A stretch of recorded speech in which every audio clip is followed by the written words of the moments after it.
The sun was setting over Rome, casting a golden hue on the cobblestones of the Piazza Navona. Tourists buzzed around, snapping photos of the fountains, but my attention was fixated on one table at a cafe across the square. There they were, Lisa and Mark, laughing like two teenagers sneaking behind the bleachers. Her hand brushed his as she leaned in, hanging on every word he said. The pain in my chest wasn't new, but it was sharper now, undeniable. I had suspected something for weeks. The way Lisa's phone would light up late at night, the way she smiled at her screen as if she were sharing a private joke. She had grown distant, her laughter rare when we were alone, but it returned in full force whenever Mark was around. Mark, our guide, the charming local we'd met on a group tour months ago, quickly became more than just a friendly face showing us around Italy. He was an expert on history, a smooth talker with a permanent smirk, and from what I could tell, the man my wife had been sleeping with behind my back. The sick part was that this trip to Italy was Lisa's idea. A romantic getaway to rekindle our connection, she called it. But now, sitting in the shadows of this ancient square, watching her flirt openly with him, I realized it was all a lie. She didn't come here for me. She came for him. I clenched my fists, feeling the leather of the chair digging into my palms. It would be so easy to walk over there, cause a scene, throw her betrayal in her face. But no, that would be too simple. Too clean. She didn't deserve an argument or a fight. She deserved something far more permanent. As I sat there, watching them laugh together, a plan began to form in my mind. The more I thought about it, the clearer it became. I wasn't going to confront them, not here, not in this picturesque Italian square. No, I was going to make sure that when Lisa and Mark remembered this trip, it wouldn't be for the romance or the beauty. It would be for the nightmare I was about to create. By the time I rose from my chair, my heart had settled into a cold, steady rhythm. I knew what I had to do. Tomorrow, we were heading to the countryside, just the three of us. I had already arranged a secluded villa, far from the city and even farther from help. They had no idea what was coming. But soon enough, they'd be stranded, alone, with no money, no passports, and no way out. And I'd be gone, back to the States, free from the chains of this sham of a marriage. I took one last look at Lisa, her head thrown back in laughter as Mark leaned closer. Let them have tonight. Tomorrow, everything changes. The next morning, the three of us piled into the rental car. Lisa sat in the passenger seat, scrolling through her phone, occasionally glancing back at Mark, who was stretched out in the backseat, wearing that smug smile I'd grown to hate. He didn't know that every mile we drove brought him closer to the trap I'd set. Neither did she. Isn't this great? Lisa said, her voice bright, too bright. Just the three of us, getting away from the city for a day. Some peace and quiet. I nodded, keeping my eyes on the road. We were heading deeper into the Italian countryside, leaving behind the chaotic buzz of Rome for a stretch of winding roads that snaked through olive groves and vineyards. It was perfect, isolated, peaceful, and far from any help. Yeah, sounds perfect, I muttered. My voice barely cracked above the hum of the engine. I could feel the weight of what I was about to do settling in my gut, but I stayed focused. Mark leaned forward, pointing at a vineyard to the left. We should stop there on the way back, and pick up some local wine, he said, his voice as relaxed as ever. We'll see, I replied, forcing a smile. I couldn't wait to wipe that calm off his face. Lisa shifted in her seat, brushing her hair back as she turned to face me. Dan, isn't this nice? Getting away from it all? She sounded genuine, as if the affair had already disappeared into the rearview mirror. Yeah, I said, my knuckles tightening on the steering wheel. It's nice. An hour later, we were driving through small villages where time seemed to stand still. No tourists, no bustling cafes, just quiet streets and an endless sky. Eventually, I turned off the main road onto a dirt path that wound up a hill. Where are we going? Lisa asked, a hint of curiosity in her voice. I found this place online. Supposed to have amazing views of the countryside. Figured we could have a little picnic, I replied, as casually as I could. Lisa smiled, her guard still down. Sounds perfect. Perfect, I thought. Perfect for what's coming. We reached the top of the hill, where a crumbling stone farmhouse stood surrounded by untamed fields. The silence was almost eerie. No cars, no people, not even a signal on our phones. Just us. Wow, Lisa said, stepping out of the car. It's beautiful. Mark followed, stretching his arms as he stepped out and looked around. You weren't kidding, Dan. This place is in the middle of nowhere. Exactly. I grabbed the picnic basket from the trunk, forcing myself to keep up the charade a little longer. We walked a short distance from the car, finding a spot with a view that overlooked the valley. Lisa spread out the blanket while I set up the food and drinks, all the while feeling the passports tucked safely inside my jacket. Every step of the plan was falling into place. As we sat down, I couldn't help but glance at my watch. I'd give it another hour. Let them relax, let them feel safe. Then, when they were least expecting it, I'd slip away. Leaving them with nothing, I poured a glass of wine for Lisa and then one for Mark. They clinked glasses, oblivious to the storm that was about to hit. "This is perfect, Dan," Lisa said, her eyes glimmering in the afternoon sun. She leaned over and kissed me on the cheek like nothing had changed between us. I smiled back, but it didn't reach my eyes. Perfect? No, not yet, but soon, everything would be. As they laughed and chatted, I stared off into the distance, mentally preparing for what came next. In an hour, I'd take the car, their money, their passports, and their lives as they knew it. And by the time they realized what had happened, I'd be halfway to the airport. Just a little longer now. Let them enjoy their last moments of peace. Because soon enough, they'd be trapped here, in the middle of nowhere, with no way out. And me? I'd be free. As the sun dipped lower in the sky, I stood up, brushing the dirt off my pants. Lisa and Mark were still lounging on the blanket, the empty bottle of wine between them. They hadn't noticed how much time had passed, or maybe they didn't care. After all, this was their little escape, wasn't it? "I'm gonna grab some more water from the car," I said, trying to sound casual. Lisa glanced up at me, her face flushed from the wine and the sun. "Sure, honey," she said, her voice soft and easy, like we were still that couple we pretended to be. Mark didn't even look at me, too absorbed in whatever story he was telling.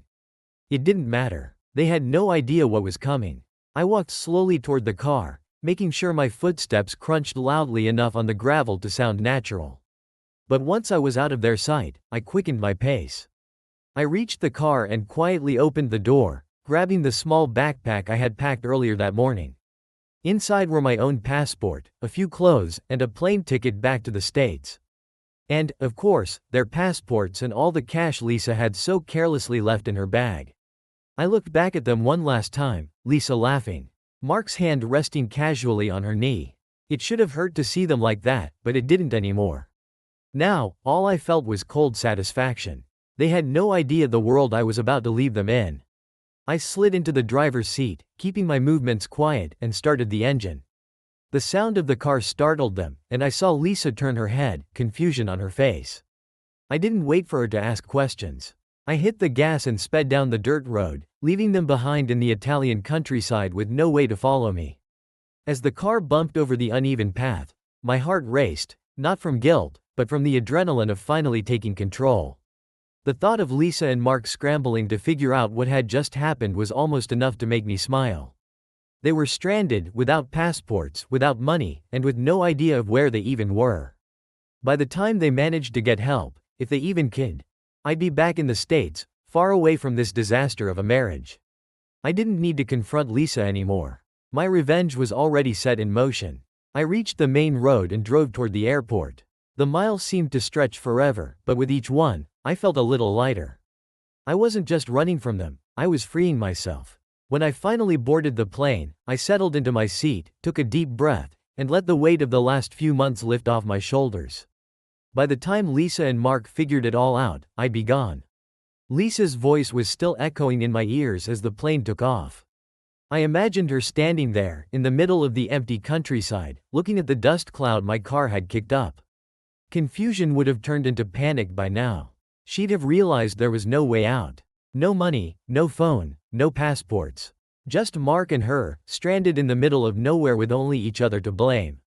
I could picture Mark trying to calm her down, convincing her that they'd figure it out.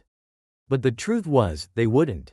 It would take hours, maybe even a full day, for anyone to come across them in that remote spot. And when they did, Lisa would be forced to admit to everyone back home that she'd been left behind by her own husband.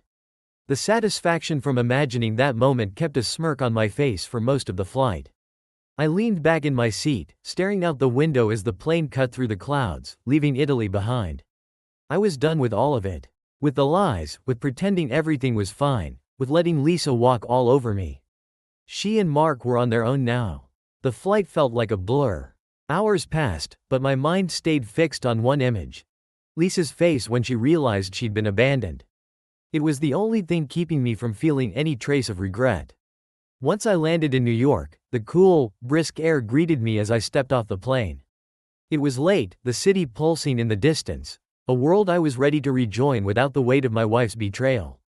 I hailed a cab, feeling strangely calm for a man who had just walked away from his marriage in the most dramatic way possible. On the ride home, I thought about what came next. The divorce papers were already drawn up. I'd serve her as soon as she figured out how to get back to the States, if she even could without her passport. Maybe I'd have a lawyer send them to Mark's address for good measure, just to twist the knife a little deeper. By the time I arrived at my apartment, it was almost dawn. I sat on the edge of the bed, my suitcase still packed, but I didn't care. I was free. Finally, after all the lies, all the pretending, I was done with her. I lay back on the bed, staring at the ceiling, and for the first time in months, I felt at peace. The days after I returned from Italy felt like a strange, quiet victory. I'd done it. I'd left Lisa and Mark behind, stranded in the middle of nowhere with nothing but each other to rely on. I imagined them arguing, blaming each other, feeling the weight of their betrayal crush them as they tried to figure out what to do next. The divorce papers were already in motion. My lawyer had them ready, and all I had to do was wait for the right moment to serve her. I'd made sure to leave out the details about what happened in Italy when I briefed him. No need to explain why my wife and her lover were currently stuck in a foreign country. Let her come up with a story for that on her own. I went back to work, immersing myself in the rhythm of everyday life. My coworkers didn't ask many questions about the trip. If anything, they just assumed Lisa and I had enjoyed a romantic getaway. And I didn't correct them. Let them think about what they want. The truth was my own personal victory, one I didn't feel like sharing. But as the days turned into a week, something began to shift. At first, it was subtle, just a nagging feeling at the back of my mind, a sense that something wasn't quite right. I started checking my phone more often, waiting for a call or a text from Lisa. Not because I wanted to hear from her, but because I was expecting something. A confrontation, maybe. A desperate plea for help. But nothing came. I called my lawyer to make sure everything was moving along. She hasn't been served yet, he said, sounding a bit confused. We haven't been able to locate her. I frowned. You sent it to the address we had on file? Of course, he replied. But it seems she's not there. I hung up, the unease in my gut growing. It wasn't like Lisa to just disappear. Even if she was stranded, she would have found a way back by now, wouldn't she? She was resourceful. And Mark was with her. They weren't exactly helpless. That night, I found myself lying awake, staring at the ceiling, much like I had the night I returned. But this time, instead of peace, there was something gnawing at me. I didn't regret what I'd done. No, that part was still satisfying. But the silence, Lisa's silence, was starting to feel ominous. Where was she? It was a Thursday afternoon when I finally got the call. I was at my desk, buried in emails when my phone buzzed. I didn't recognize the number. But I answered anyway, expecting it to be my lawyer with an update. Dan? The voice on the other end was hoarse, panicked. For a second, I didn't recognize it. Then, like a punch to the gut, it hit me. Lisa? There was silence on the line for a moment, and then a soft sob. Dan, I need your help. Please. My grip tightened on the phone. I wasn't prepared for this. I'd imagined a lot of things, but not Lisa calling me, not like this. Where are you? I asked, my voice cold and distant. I'm in Naples, she said, her voice cracking. Mark and we couldn't get out of that place for days.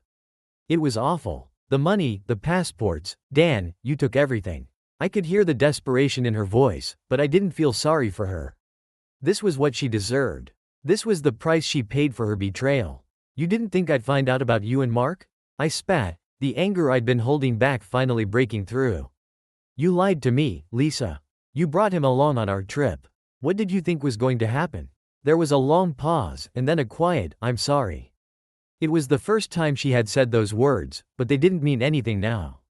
They were too late, too empty. Sorry doesn't fix what you did, I said, my voice sharp. Sorry doesn't undo the months you spent cheating on me. I know, she whispered. I know I ruined everything, Dan. But please, I just need to get back. I don't have anyone else to turn to. Just get me home. Then I'll sign the divorce papers.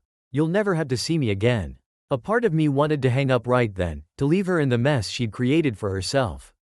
But another part of me, maybe the part that still remembered who we were before all of this, hesitated.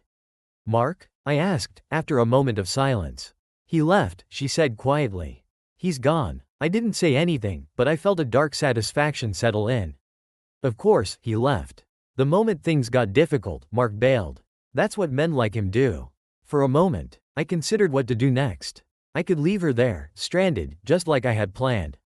Or I could do the thing she least expected. I could help her. Not because I wanted her back. No, that ship had sailed. But because there was something more satisfying in being the one to finally end it on my terms, without the weight of guilt or anger holding me down. I'll send you the money to get back, I said finally. But when you get home, you sign those papers. No more games. She sniffled, the relief in her voice unmistakable. Thank you, Dan. I'll sign them, I promise. I ended the call, staring at the phone for a moment, feeling the strange sense of control settle back over me. This was it, the end. Soon, Lisa would be out of my life for good.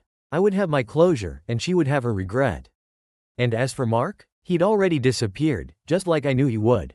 In the end, I had won. But somehow, victory didn't feel as sweet as I had imagined. Lisa arrived back in the U.S.A. week after our last conversation. I didn't bother picking her up from the airport. We'd agreed on a meeting at a neutral location, the lawyer's office. I had no intention of dragging this out longer than necessary. The days leading up to her return were oddly calm. I went through the motions at work, spent time with friends, and even started considering what life would be like without the constant shadow of our marriage hanging over me. It was liberating, in a way, knowing that soon I'd be free. When the day finally came, I showed up early at the lawyer's office.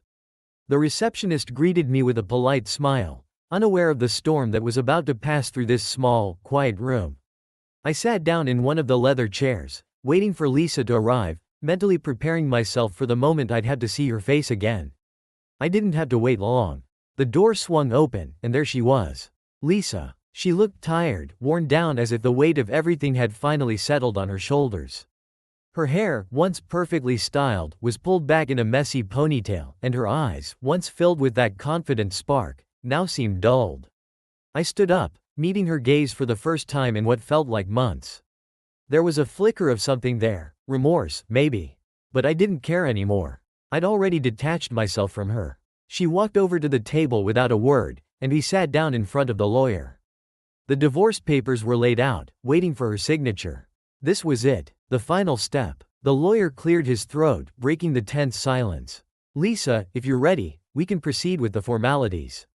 She didn't respond at first, just stared at the papers in front of her. I could see her hands trembling slightly as she picked up the pen. For a moment, I wondered if she was having second thoughts. But then, with a slow exhale, she signed her name. That was it. In one simple motion, she had severed the last connection between us. Once everything was signed and filed, Lisa stood up, not meeting my eyes. I'll be out of your life now, she said quietly. I'm sorry for everything. I didn't respond. There was nothing left to say. She had made her choices, and I had made mine. As she walked out of the office, I felt a strange mixture of relief and emptiness. This was the end of something that had consumed my life for so long, and now that it was over, I wasn't sure what came next. But I knew one thing for certain, I wouldn't be looking back. The divorce was finalized within weeks. The paperwork was done, the lawyers were paid, and Lisa was officially out of my life. I didn't hear from her again after that day in the office, and I had no intention of reaching out. I settled into a new routine, one that didn't involve the constant stress of a crumbling marriage. For the first time in years, I felt like I could breathe. The anger that had been my constant companion for so long had finally dissipated, replaced by a quiet sense of peace. I moved to a new apartment, one that didn't hold any memories of Lisa. It was smaller and cozier, and it felt like a fresh start. The city outside my window seemed different too, more alive. I started spending more time with friends, going out more, and letting myself enjoy life in a way I hadn't in a long time. The ghost of Lisa still lingered, of course. I'd think about her sometimes, wondering where she was or what she was doing. But those thoughts were fleeting, and they no longer held any power over me. One evening, I found myself sitting in a quiet bar downtown, nursing a drink when my phone buzzed. It was an email notification, from Lisa. I stared at it for a long time before opening it. Dan, I know you don't want to hear from me, and I don't expect you to respond. But I wanted to say one last thing. I've had a lot of time to think about everything that happened. The trip to Italy, the affair, the way I treated you, it's all been weighing on me. I don't know if I'll ever forgive myself for what I did. I know you'll never forgive me either, and I don't expect you to. But I just wanted you to know that I'm trying to change. I'm trying to be better. I don't want to hurt anyone the way I hurt you ever again. I'm sorry, Dan, for everything. Lisa. I stared at the screen for a while, reading her words over and over again. But as I sat there, I realized something important. I didn't need her apology. I didn't need her to make amends for what had happened. I had already moved on. I closed the email without replying, feeling a weight lift off my shoulders. For the first time, I wasn't angry anymore. I wasn't hurt. I wasn't looking for revenge or closure. I had everything I needed. I finished my drink, stood up, and left the bar, stepping out into the cool night air. The city buzzed around me, alive with possibilities. It was a new beginning, one I'd earned. As I walked home, I didn't think about Lisa.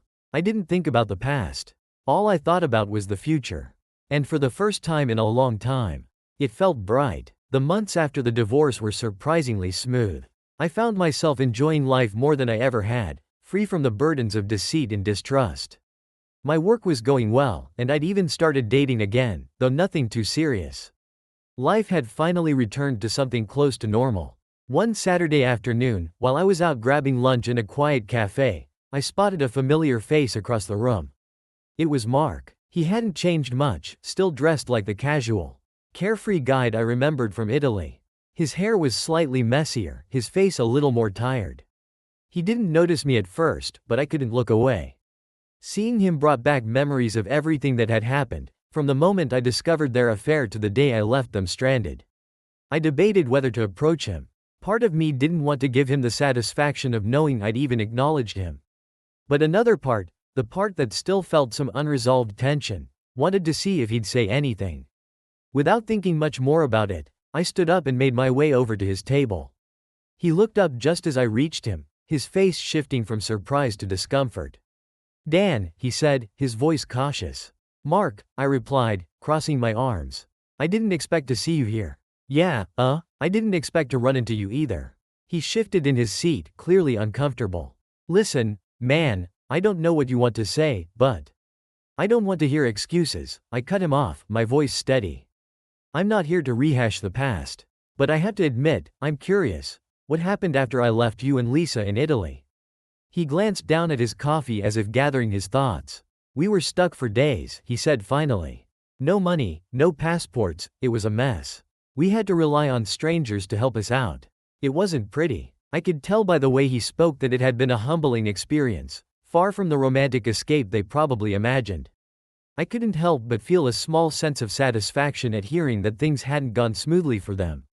And Lisa? I asked, my voice cold. Mark shifted again. We didn't last, he admitted. It wasn't long after we got back. I guess the whole thing just fell apart. I haven't spoken to her in months. I nodded, not feeling much sympathy for him. Well, I hope it was worth it, I said, turning to leave. But just as I started to walk away, Mark called out. Dan, wait. I stopped, turning back to face him. I know I don't deserve to say this, but I'm sorry, he said quietly. For everything. I never should have gotten involved with Lisa. It was a mistake. For a moment, I stared at him, weighing his words. I didn't owe him forgiveness. And I wasn't sure I believed he was truly sorry. But I realized then that I didn't need his apology, just like I hadn't needed Lisa's. I had already moved on from this part of my life. Take care, Mark, I said, my tone neutral, before turning and walking out of the cafe without looking back. The encounter with Mark didn't rattle me as much as I thought it might. In fact, it felt like the final nail in the coffin, the last lingering thread of my past that I could now sever. Life had moved on, and so had I. I started spending more time with my friends, going on weekend trips, and trying new things that I never had the chance to explore during my marriage. I reconnected with old hobbies, found new passions, and began to build a life that was fully mine, without the shadow of my relationship with Lisa hanging over me. One evening, while cleaning out an old drawer in my apartment, I stumbled across a photo album. It was from the early days of our marriage, back when things were simpler and happier. I flipped through the pages, seeing photos of Lisa and me smiling at various vacations, parties, and holidays. It felt like a lifetime ago. As I stared at those images, I realized something important. The man in those photos wasn't the man I was now. I had changed. The events of the past year had shaped me in ways I couldn't have predicted. I wasn't the same naive person who had believed everything would last forever. I had grown. I had learned. I closed the album and set it aside, not feeling the need to look at it any longer. That part of my life was over, and it was time to let it rest. A few weeks later, as spring turned into summer, I found myself at a rooftop party with some friends. The night was warm, the city lights glowing in the distance, and the air filled with the hum of conversation and laughter.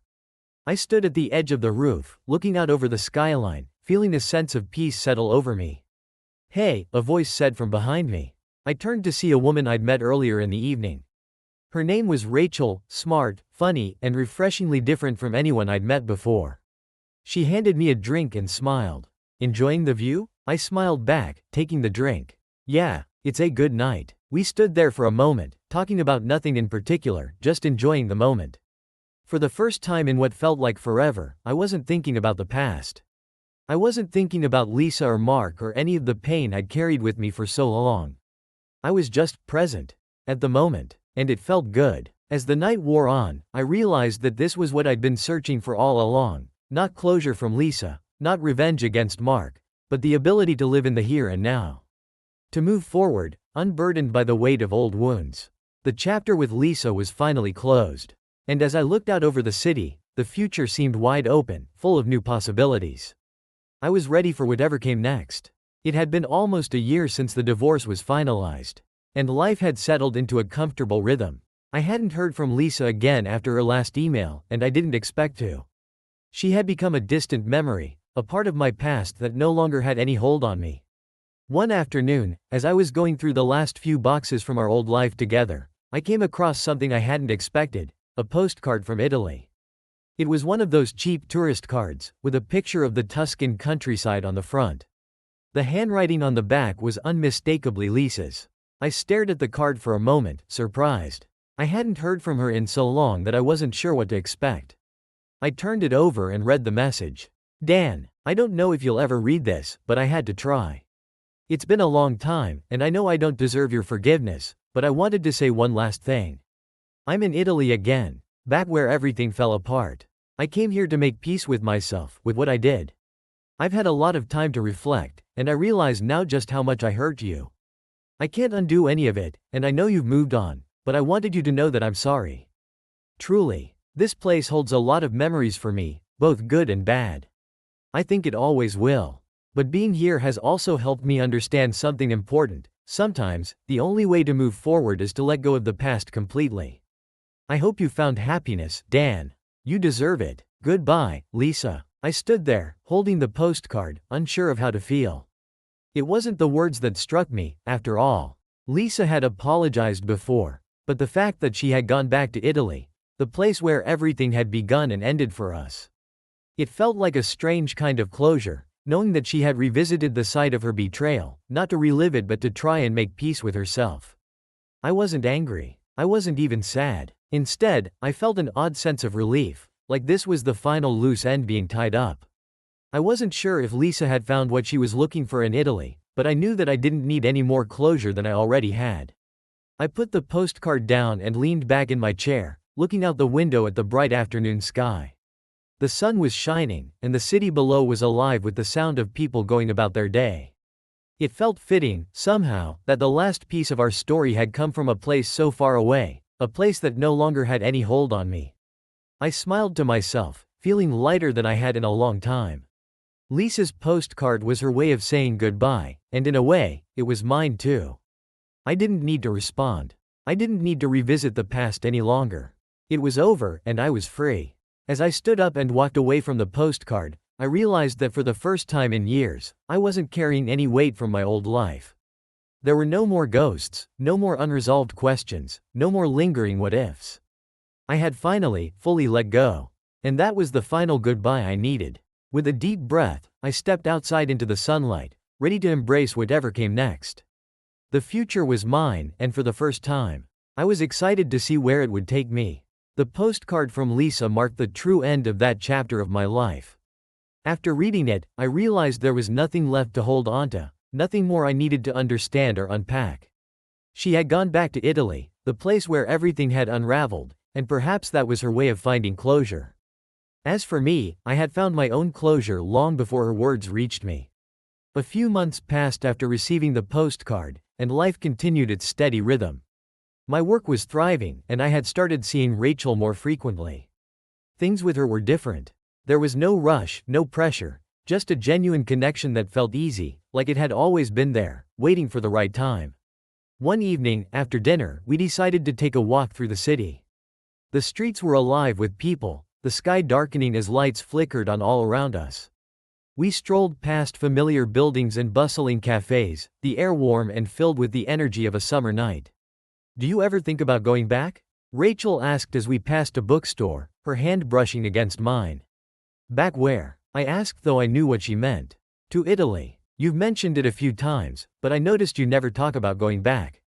I smiled at the thought. Italy had been the backdrop to so much pain, yet it was also a place of beauty, history, and memories that I didn't want to lose. But going back? I hadn't considered it, not since everything that had happened. I've thought about it, I admitted. It's strange. I loved Italy. Still do, I suppose. But so much happened there, it's hard to separate the good memories from the bad. Rachel nodded, understanding without pressing further. She had never asked about Lisa. Not really. She knew the broad strokes of the story, but she respected my need to keep certain parts of the past in the past. We walked in silence for a while longer, the city humming around us. It was peaceful, just being in the moment with her, without any weight hanging over me. But as we rounded a corner and came to a small park, I stopped, the idea forming in my mind before I could even process it fully. "What if we went back?" I asked, turning to Rachel. "To Italy. Together." She looked at me, surprised, her eyes searching mine for a moment before she smiled. "You'd really want to go back?" "Yeah," I said, feeling more certain by the second. "I think I'm ready. This time, it could be different. A fresh start, without any of the baggage." Rachel's smile widened, and she took my hand, squeezing it lightly. "I'd love that." And just like that, the decision was made.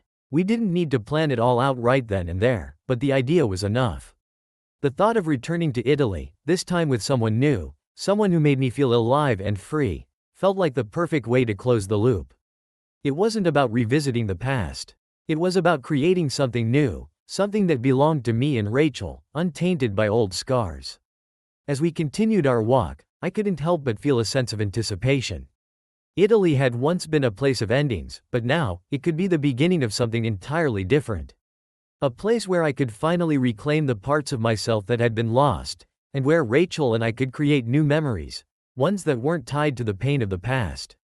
The future was wide open, and for the first time in a long time, I was ready to embrace it fully. "Let's make it happen," I said, glancing at Rachel. "Let's go to Italy." She smiled, her eyes bright with excitement. "It's a deal." And with that, we walked on, hand in hand, ready to write the next chapter of our lives, one filled with hope, adventure, and the promise of new beginnings. The plane touched down in Florence, the wheels skimming the runway as we descended into the heart of Italy. I hadn't set foot in this country since everything had fallen apart since I had left Lisa and Mark stranded in that tiny, isolated village. The very idea of coming back had once filled me with dread. But this time was different. Rachel squeezed my hand as the plane slowed to a halt. "You ready for this?" she asked, her eyes warm and full of excitement. "Yeah," I said, taking a deep breath. "I think I am." Stepping off the plane, the familiar scents of Italy, freshly baked bread, rich espresso, the faint hint of lavender on the breeze, hit me with a wave of nostalgia. Memories flooded back, some painful, but others surprisingly sweet. Italy hadn't just been the place where my marriage had ended, it had also been a place of love, passion, and adventure. Those things hadn't disappeared, even if the people involved had changed. Rachel and I spent the next few days wandering through the narrow streets of Florence, soaking in the art, the culture, and the history. We visited the Uffizi Gallery, stood in awe of the Duomo, and indulged in more pasta and gelato than I thought possible. It felt like a dream, a perfect escape from reality. But even as we explored, there was always a lingering thought in the back of my mind: the past. The memories of what had happened here, of what I had done. I hadn't told Rachel everything. She didn't know the full story of how I had left Lisa and Mark to fend for themselves, of the bitterness and anger that had driven me to such extremes. I wasn't proud of it, but I had made my peace with it. Or at least, I thought I had. One evening, as we sat at a quiet cafe overlooking the Arno River, Rachel turned to me, her expression serious. "Dan, can I ask you something?" "Of course," I said, though I could sense the weight of whatever was coming. "You've mentioned Italy before, and I know this place has a lot of meaning for you, but I feel like there's more to the story. Something you haven't told me." I sighed, staring down at my wine glass. The moment I had been avoiding was finally here. "You're right," I admitted. "There's more. A lot more." And so, I told her. Everything. About Lisa's affair, about Mark, about how I had planned and executed my revenge, leaving them stranded in the countryside. I didn't sugarcoat it. I laid it all out, raw and honest, knowing that this could change everything between us. When I finished, there was a long silence. Rachel looked out over the river, processing everything I had just said. I waited, my heart pounding, unsure of how she would react. Finally, she turned back to me, her expression unreadable. "Wow," she said softly. "I didn't expect that." "I know it's a lot," I said, my voice tight. "And I wouldn't blame you if you." But she cut me off, reaching across the table to take my hand. "I'm not going anywhere, Dan. What you did, it was extreme, sure. But I get it. You were hurt. You were betrayed. And honestly, it sounds like you've come a long way since then. You're not that person anymore." I exhaled, relief flooding through me. "Thank you." Rachel smiled, squeezing my hand. "Italy isn't just about the past. We're here to make new memories, right?" "Right," I agreed, feeling a weight lift off my shoulders. For the first time, I truly believed it. We finished our meal in comfortable silence, the tension between us gone. Italy was no longer a place of ghosts. It was a place of possibilities, a place where I could finally move forward. The next day, we rented a car and drove into the Tuscan countryside. The rolling hills, dotted with cypress trees and vineyards, stretched out before us in every direction. It was breathtaking, the kind of beauty that almost made you forget the rest of the world existed. As we drove, I felt a strange sense of déjà vu. The winding roads, the tiny villages, it all reminded me of that trip with Lisa, the one that had started it all. But this time, there was no bitterness, no sense of impending doom. Just the warmth of the sun on my skin and the sound of Rachel humming along to the radio beside me. Eventually, we reached a small village nestled in the hills. It was quiet, peaceful, and far removed from the bustle of the city. As we walked through the narrow streets, hand in hand, I couldn't help but think of the last time I had been in a place like this. When I had left Lisa and Mark behind, when I had thought that revenge would bring me closure. But revenge hadn't been the answer. Time had been. "Do you want to go up there?" Rachel asked, pointing to a small path that led up a hill to a ruined castle. It looked ancient, its stone walls crumbling. But the view from the top promised to be spectacular. "Yeah," I said, smiling.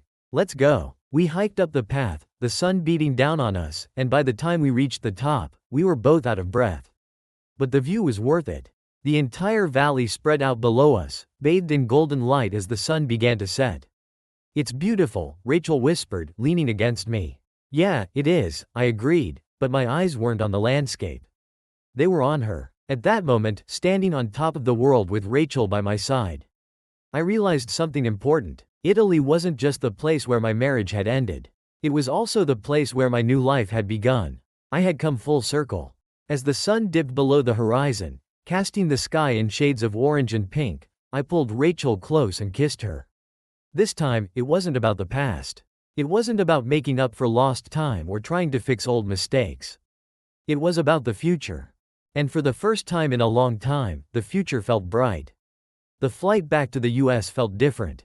I watched the clouds pass below us, the vast expanse of the Atlantic stretching out beneath the wings of the plane, but my thoughts were rooted firmly on the ground. On Italy. On Rachel. Everything that had happened there and how, in the end, the trip had transformed me in ways I hadn't anticipated. Italy had given me closure. It had given me the chance to face my past head-on, to see the places where things had fallen apart, and to make peace with them. But more than that, it had given me a future with Rachel that felt full of promise and light. As we landed, I glanced over at her. She was flipping through a magazine, but when she caught me looking, she smiled. "You okay?" she asked. "Better than okay," I replied, and I meant it. We disembarked, walking hand in hand through the terminal. I'd left Italy behind, but this time it wasn't with the bitter taste of loss. It was with the knowledge that I'd finally moved forward. Life had a funny way of coming full circle. A year ago, I never would have imagined myself in this place, with this person, feeling this way. Back then, I was consumed by anger, hurt, and a need for revenge. I believed that by punishing Lisa and Mark, I could somehow heal the wounds they had caused. But that had been a lie. The only thing that had ever been capable of healing me was time, and, in the end, love. Rachel and I had spent our last night in Italy sitting under the stars, talking about the future. There were no big declarations, no promises we weren't ready to make.